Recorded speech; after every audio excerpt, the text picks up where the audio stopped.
నమస్తే, మీరు చూస్తుంది సుమన్ టీవీ. నేను మీ కీర్తి. నాతో పాటు ప్రముఖ ఆస్ట్రాలజర్ బ్రహ్మశ్రీ నందిబట్ల శ్రీహరి శర్మ గురువు గారు ఉన్నారు. నమస్తే గురుగారు. వాగర్థావివ సంపృక్తౌ వాగర్థ ప్రతిపత్తయే జగతః పితరౌ వందే పార్వతీ పరమేశ్వరౌ.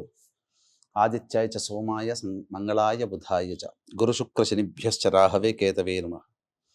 శృంగేరి జగద్గురు పీఠాధిపతులకి, కంచిపీఠాధిపతులకి నమస్కారములు తెలియజేసుకుంటూ కార్యక్రమాన్ని ప్రారంభిద్దాం. గురుగారు, అస్సలు పిల్లలు లేని తల్లిదండ్రులు కానీ, లేదంటే మగ పిల్లలున్న తల్లిదండ్రులు కానీ, వాళ్ళకేమైనా పిల్లలకి గండ దోషాలుంటే అవి తొలగిపోవడానికి మాఘ పౌర్ణిమ రోజు ప్రత్యేకంగా చేయాల్సిన దాన ధర్మాలు కానీ, పూజలు కానీ ఏమైనా ఉన్నాయంటారా? మనకు జీవితంలో పైకి ఎదగడానికి కుటుంబం అనేటువంటిది ఆసరా మనకు కావాలి. కుటుంబం అంటేనే భార్య, భర్త, తల్లిదండ్రులు, పిల్లలు. ఎవరికైనా కానీ కనిపించినటువంటి పిల్లల మీద మమకారం అందరికీ ఉంటుంది, ప్రతి ప్రాణికి కూడా ఉంటుంది. మనమేమీ తీసిపోలేదు. కానీ చాలామంది ఇప్పుడున్నటువంటి కలి ప్రమాణాన్ని అనుసరించి చూసుకున్నట్లయితేనమ్మా, యుగ యుగాల నుంచి కూడా చిన్నతనంలోనే మరణించేటువంటి పిల్లల్ని చూసి బాధపడే తల్లిదండ్రులు చాలామంది ఉన్నారు. అంటే మనం ఇప్పుడు హెచ్చరించాల్సినటువంటిది కాదమ్మా, యుగ యుగాల నుంచి మనం చూస్తూనే ఉన్నాం. చిన్నతనంలోనే చాలామంది పిల్లల్ని కోల్పోయిన తల్లిదండ్రులు అనేటువంటి వాళ్ళు ఉన్నారు. ఎందుకు కలుగుతుంది అనేటువంటి అంటే, అవి తల్లిదండ్రులు చేసినటువంటి గత జన్మలలో చేసినటువంటివి పాపకృత్యముల ప్రభావం వలన అవి పిల్లలకు అంటుకుంటాయి. ఇది ఖచ్చితం. ఇది కర్మశాస్త్రంలోనే చెప్పబడి పడవలసిందే, ఖచ్చితంగానమ్మా. అందుకనే పిల్లలు బాగా ఇబ్బంది పడుతున్నారు అనుకోండి, ఏ జన్మలో మనం ఏం పాపం చేసామో, మనం పిల్లల్ని కానీ ఇలా వాళ్ళు బాధపడుతున్నారు అని చెప్పి వాపోయే తల్లిదండ్రులు చాలా మంది ఉన్నారు. కరెక్టే, కానీ నేను చేసుకున్న పుణ్యఫలం ఏది రాదా? ఇప్పుడు చేసుకునే పుణ్యఫలము వచ్చే జన్మకు ఉపయోగపడుతుంది, ఇప్పుడు కాదు. కాబట్టి మనం ఇప్పుడు అనుభవిస్తున్నాము పిల్లల ద్వారా. అన్నిటికంటే ముఖ్యంగా వాళ్ళ ఆయురారోగ్యాలు ముఖ్యమమ్మా. ఒక్కరోజు జ్వరం వస్తేనే ఆ తల్లి పడే బాధ ఎంత ఉంటుంది. తండ్రి గుంభనంగా ఉంటాడు, కానీ తల్లి బాధపడుతుంది. అటువంటి బాధలన్నిటికీ కారణం మనం ఏంటంటే గత జన్మలలో చేస్తున్నటువంటి వాగ్దాన భంగములు కానీ కావచ్చు, లేదా ఏదైనా పూజలు సకాలంలో చేసినా వాటిని విధి విధానంగా చేయలేకపోవడం వల్ల వచ్చే దోషం కూడా మనకు భవిష్యత్తు జన్మలకు పడుతుంది. మాట ఇచ్చి అది తప్పిపోయినా అంతే, పూజ చేసే విధానంలో తప్పులు ఏర్పడినా కూడా మనకి ఉంటుంది, పాపం వస్తుంది అంటారా గురుగారు? దీనికి ఒక ఉదాహరణ చెప్తానమ్మా. వీక్షించేటువంటి సుమన్ టీవీ ప్రేక్షకులు కూడా జాగ్రత్తగా గమనించండి. ఎందుకనంటే ఇప్పుడు చెప్పబోయేటువంటిది మగపిల్లలు ఉన్నటువంటి తల్లిదండ్రులు ఖచ్చితంగా ఆచరించాల్సినటువంటిది కేవలం మాఘ పౌర్ణమి రోజునే తప్ప ఇంకెప్పుడు కాదు. కాబట్టి ఈ మాఘ పౌర్ణమి రోజున విశిష్టతకు సంబంధించినటువంటి ఒక కథ ఉందమ్మా. పూర్వము గృత్స్నమద మహర్షి అనేటువంటి వ్యక్తి జన్హుం మహర్షితో సంవాదములు జరుగుతుండగా ఒక విచిత్రమైనటువంటి కోరిక అడిగాడు.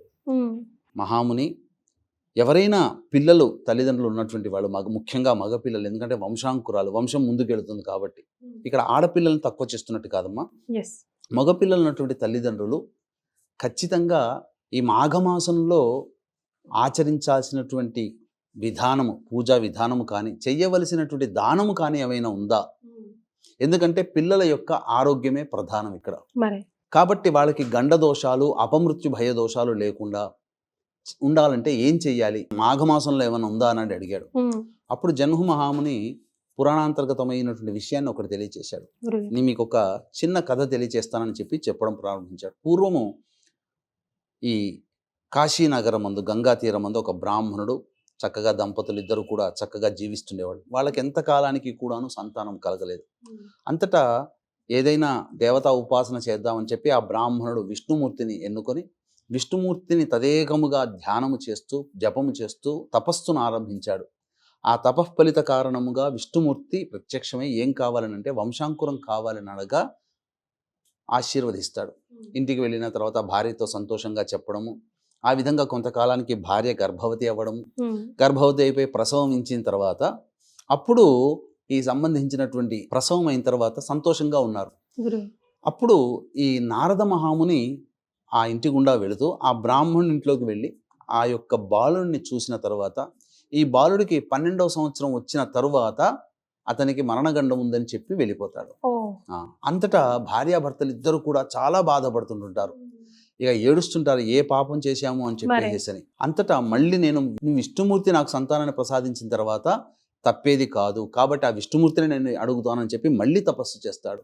తపస్సు చేసిన ఫలితంగా మళ్ళీ ప్రత్యక్షమై, ఎందుకయ్యా మళ్ళీ నా గురించి తపస్సు చేశావనంటే, ఈ విధంగా నారద మహాముని వారు నీ మనవడే కదా చెప్పాడు, ఇలా ఈ విధంగా ఉద్బోధించాడు అని చెప్పగానే, అవునయ్యా, పూర్వజన్మలో ఇప్పుడు మీరిద్దరు ఎలాగో భార్యాభర్తలో, పూర్వజన్మలో జ్ఞానశర్మ అనేటువంటి వేద పండితుడివి నీవు, ఇప్పుడు ఈమె కూడా నీ భార్యగానే ఉన్నది, పూర్వజన్మలో కూడా ఇద్దరు భార్యాభర్తలే, మళ్ళీ ఈ జన్మలో కూడా భార్యాభర్తలుగా జన్మించారు. కానీ మాఘమాసమునందు ఒక చక్కగా నా వ్రతాన్ని ఆచరించిన తర్వాత నీవు వెళుతూ వెళుతూ బయటికి వెళుతూ ఆ యొక్క వ్రతాన్ని పూర్తి అయిపోయిన తర్వాత పాయసము దానము చేయమని చెప్పి ఆజ్ఞ వేసి వెళ్ళిపోయావు. ఆ పనిలో హడావిడిలో చుట్టుపక్కల వాళ్ళందరూ వచ్చిన సందడిలో నీ భార్య ఆ విషయం మర్చిపోయింది, నీ మాట అతిక్రమించింది, అనగా నీ మాటని జవదాటింది, నెరవేర్చలేదు. అదొకటి. నా వ్రతము చేసిన తర్వాత ఖచ్చితంగా చేయాల్సినటువంటి దానముని, మాఘ పౌర్ణమి నాడే చేయాల్సినటువంటి దానాన్ని చేయలేకపోవడం వలన, మరియు ఆ మాఘమాసం వ్రతం కొంత ఆచరించినటువంటి కారణం చేత మళ్ళీ మీరు ఈ జన్మలో ఉండి ఆ యొక్క రుణాన్ని మళ్ళీ తీర్చుకోవడానికి పుట్టారు, కాబట్టి మీకు సంతానం అనేటువంటిది కలిగింది, ఈ విధంగా దానం చేయలేకపోవడం వల్ల అల్పాయుష్యు కలుగుతుంది అని చెప్పాడు. చెప్పిన తర్వాత అప్పుడు పూర్తి చేస్తాను, ఈ జన్మలోనైనా పూర్తి చేసుకోవయ్యా అని చెప్పడం. ఆ విధంగా నామకరణము, ఇవన్నీ డోలారోహణము, ఇవన్నీ కూడా ఊయ్యలు వేస్తారు కదా, తొట్టిలో అంటారు కదా, వేసిన తర్వాత ఆ రోజున చక్కగా ఈ మాఘ పౌర్ణమి కోసం వెయిట్ చేశారు వాళ్ళంతా, ఎదురు చూసి మాఘ పౌర్ణమి రాగానే ఈ మాఘ పౌర్ణమి రాజున వ్రతాన్ని ఆచరించి విష్ణువుని పూజించి పాయసాన్ని దానం చేశారు. బ్రాహ్మణుడికి పాయసము దానం చేశారు. అలాగే నైవేద్యంగా పెట్టి చుట్టుపక్కల అందరికీ కూడా పంచారు.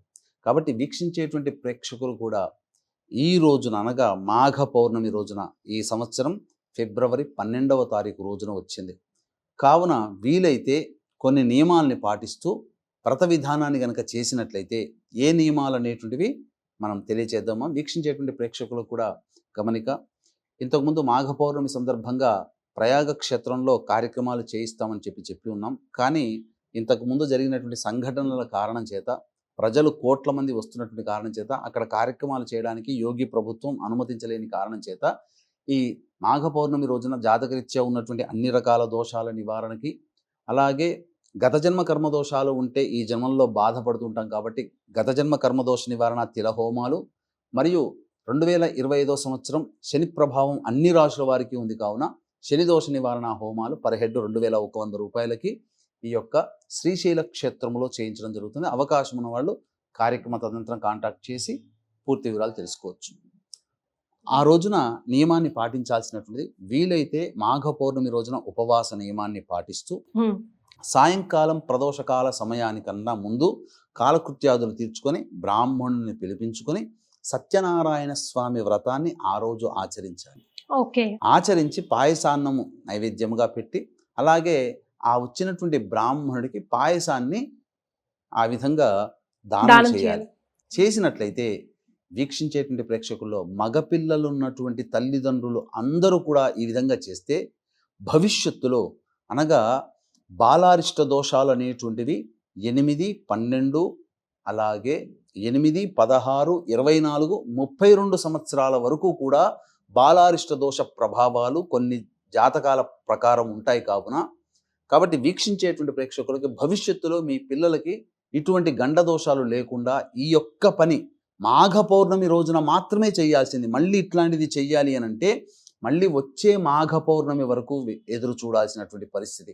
కావున చక్కగా మీరు మీ పిల్లల కోసమే ఈ యొక్క పురాణాంతర్గతమైనటువంటి పరిహారాన్ని మీకు తెలియచేయడం జరిగింది. కావున చక్కగా అందరూ ఆచరించండి, తరించండి, మీ పిల్లలకి గండదోషములు లేకుండా కాపాడుకోండి.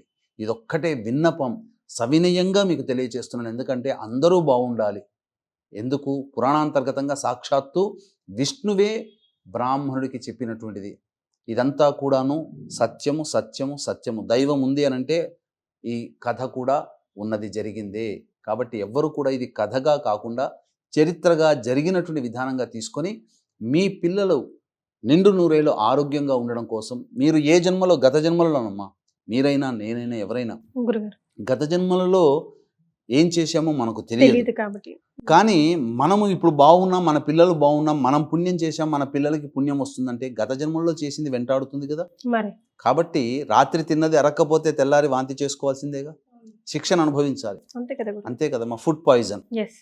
అలాగే సో ఇవి ఎక్కువ పెద్దగా కష్టం కూడా ఏం ఏమీ లేదు. లేదమ్మా. సత్యనారాయణ వ్రతం చేయడం, పాయసం. ఇంకా విశేషం ఏంటంటేనమ్మా, చాలా మంది వ్రతం చేసుకోలేని అవకాశాలు కూడా ఉన్నాయి. సత్యనారాయణ వ్రతం చేసుకోవడం, పాయసం, బ్రాహ్మణుడితో పాటికి వచ్చిన వాళ్ళకి ప్రసాదం నివేదన చేయడం చిన్నదే కాబట్టి చేసుకోవచ్చు. కానీ చేసుకోలేని వాళ్ళకి ఏమైనా ప్రత్యామ్నాయం ఉందా గురుగారు? వ్రతం చేసుకోలేనటువంటి వాళ్ళు కూడా ఉంటారు కదమ్మా. ఎందుకంటే బ్రాహ్మడు అవైలబుల్ ఉండకపోవచ్చు. కానీ ఏ ఊళ్ళోనైనా దేవాలయం ఉంటుంది కదా, Yes. ఆ దేవాలయంలో బ్రాహ్మడు ఉంటాడు కదా, ఆ బ్రాహ్మణుడికి ఆ దేవాలయంలో దానం చేయండి, ఆ వచ్చినటువంటి భక్తులకి పంచుతాడు, లేదా ఆ దేవాలయంలో ఇచ్చినా సరిపోతుంది. దానికి ఏమైనా కొలతలు ఉన్నాయా గురుగారు? ఏమీ లేవమ్మా, ఎవరి శక్తి కొలది వాళ్ళు చెయ్యాలి. కొలతలకి అన్నం పాయసం గురుగారు, లేకపోతే సేమియా పాయసం? బెల్లం పాయసం, బెల్లం పాయసం. బెల్లం పాయసమే దానం చేయాలి. ఒకవేళ ఇంట్లో సత్యనారాయణ వ్రతం చేసుకోవడం వీలు కాకపోతే ఏ ఆలయంలో అయినా అర్చకులు ఉంటారు కాబట్టి వారికి దానం చేసినా సరిపోతుందంట గురుగారు. మరి ఒకవేళ దేవాలయమే లేదు, సత్యనారాయణ వ్రతం కూడా ఇంట్లో చేసుకోలేకపోతున్నాం ఏదైనా కారణం చేత, కొంతమందికి సూతకం అది కూడా ఉంటుంది, బట్ నేను చేయాలి అనుకుంటారు, అలాంటి వాళ్ళకి ఏమైనా ఆల్టర్నేట్స్ ఉన్నాయా? అలాంటి వాళ్ళకి ఆల్టర్నేటివ్స్గా చెప్పాలంటే కొన్ని పరిహారాలు చిన్న చిన్నవి ఉన్నాయమ్మా. ఇంట్లో తులసి చెట్టు అయితే ఉంటుంది కదా, తులసి చెట్టు దగ్గర ఆవు నేతితో దీపారాధన చేసి విష్ణు అష్టోత్తరం 3 సార్లు కానీ, విష్ణు సహస్రనామ పారాయణం కానీ చేసి పాయసాన్నం నైవేద్యంగా పెట్టి దేవాలయంలో ఇచ్చవచ్చు, లేదా ఎవరికైనా పంచవచ్చు. Okay. సాక్షాత్తు విష్ణుమూర్తికే ఇస్తున్నానని భావన చేయవచ్చు. Okay. లేదు, ఈ రోజున ప్రతి పుణ్యక్షేత్రంలో అన్నదాన క్షేత్రాలు అనేటువంటివి ఉన్నాయి కదా. అవునండి. మీకు ఎంత శక్తి ఉంటే ఆ అన్నదాన క్షేత్రంలో పాయసాన్న దాన నిమిత్తం కొంత అమౌంట్ కట్టేయండి. సూతకం ఉన్న వాళ్ళు ఎలాగో చేయలేరు కాబట్టి అవును. వారి పేరు మీద అక్కడ సూతకం అంటే సంబంధించినటువంటి మైల్ అని అంటారు, అవైతే చెయ్యకూడదమ్మా వాస్తవానికి. ఇంకేదన్నా అంటే కారణాలు 10-11 రోజులు దాటితే చేయొచ్చు కదా. చేయొచ్చమ్మా. కొంతమంది సంవత్సరం వరకు పూజలు చేయరు. 11 రోజులు మైలు ఉన్నంత వరకు అయితే పనికిరాదు. అది దాటితే పురిటి సూతకమైన మరణ సూతకమైన. హ్మ్. కానీ ఏ విధంగానైనా కానీ పూజ చేసుకోలేని అవకాశం లేకపోయినా, దేవాలయం లేకపోయినా, బ్రాహ్మడు రాకపోయినా, పుణ్యక్షేత్రాల్లో అన్నదాన క్షేత్రాలు చాలా ఉన్నాయి. ఆ రోజు వచ్చినటువంటి భక్తులకి మా పిల్లల పేరు మీదనో మా పేరు మీదనో ఈ సంబంధించినటువంటి పాయసాన్నము మేము పంచుతున్నాము, దానికి సంబంధించిన రుసుము ఎంత అయితే చెప్పండి అని చెప్తే వాళ్ళే చేస్తారు ఆ రోజున. Okay. ఆ విధంగా చేసినా చాలా చాలా విశేషం. అందులో ఆలయంలో పుణ్యక్షేత్రాల్లో చేస్తే అవునమ్మా. మరింత ఫలితం కదా గురుగారు. ఎస్. సో ఈ చిన్న రెమెడీ చేసుకుంటే ముఖ్యంగా మగపిల్లలు ఉన్న తల్లులు కానీ, అసలు పిల్లలు లేకుండా ఉన్న తల్లిదండ్రులు కానీ ఈ మాఘ పౌర్ణిమ రోజు ఇలా సద్వినియోగం చేసుకుంటే చాలా మంచిది అంటున్నారు గురుగారు. సంతోషం అండి, ధన్యవాదాలు. సర్వం శ్రీ ఉమామహేశ్వర పరబ్రహ్మార్పణమస్తు.